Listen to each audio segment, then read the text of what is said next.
आज से लगभग 135 वर्ष पहले 14 अप्रैल 1891 को भारत के मध्य प्रदेश में महू नामक स्थान पर एक ऐसे ज्ञानी महापुरुष का जन्म हुआ जिन्हें हम आज विश्व विधाता, परम ज्ञानी, भारतीय संविधान के निर्माता डॉक्टर भीमराव अंबेडकर जी के रूप में जानते हैं, जिनके बारे में यह सभी लोग जानते हैं कि इनका शैक्षिक जीवन बहुत ही कठिनाइयों से बीता है।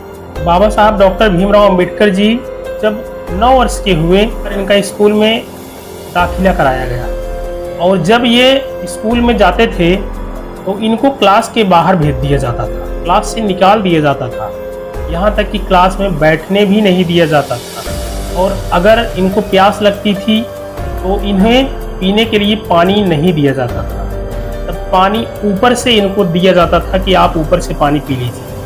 ऐसे ही एक दिन बाबा साहब जी परेशान होकर के जब अपने घर पहुँचे तब अपनी माँ से बोला कि माँ, हमें स्कूल के बाहर क्यों बैठाते हैं, मुझे पीने के लिए पानी क्यों नहीं देते हैं। तब उनकी माँ ने बोला कि बेटा, हम नीची जात से आते हैं। बाबा साहब जी ने बोला कि माँ, ऐसा कहाँ लिखा गया है कि, तो माँ ने बोला कि शायद किसी किताब में लिखा गया है। बाबा साहब जो कि मात्र 9 वर्ष के थे, उन्होंने बोला कि माँ, किताब में तो गलत भी लिखा हो सकता है।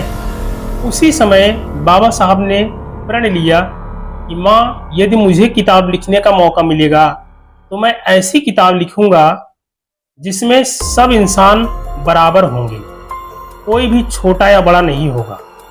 और मैं उस किताब को भी बदल दूंगा जिसमें ऐसा लिखा गया है जिसकी वजह से आज मेरे साथ इतनी सारी समस्याएं हो रही हैं। बाबा साहब ने संघर्ष करते हुए उस मुकाम तक पहुंच गए।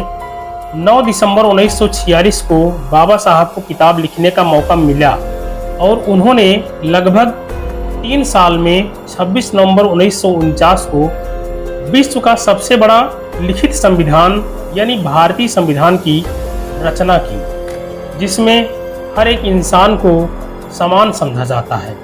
नमन करते हैं हम ऐसे महापुरुष को।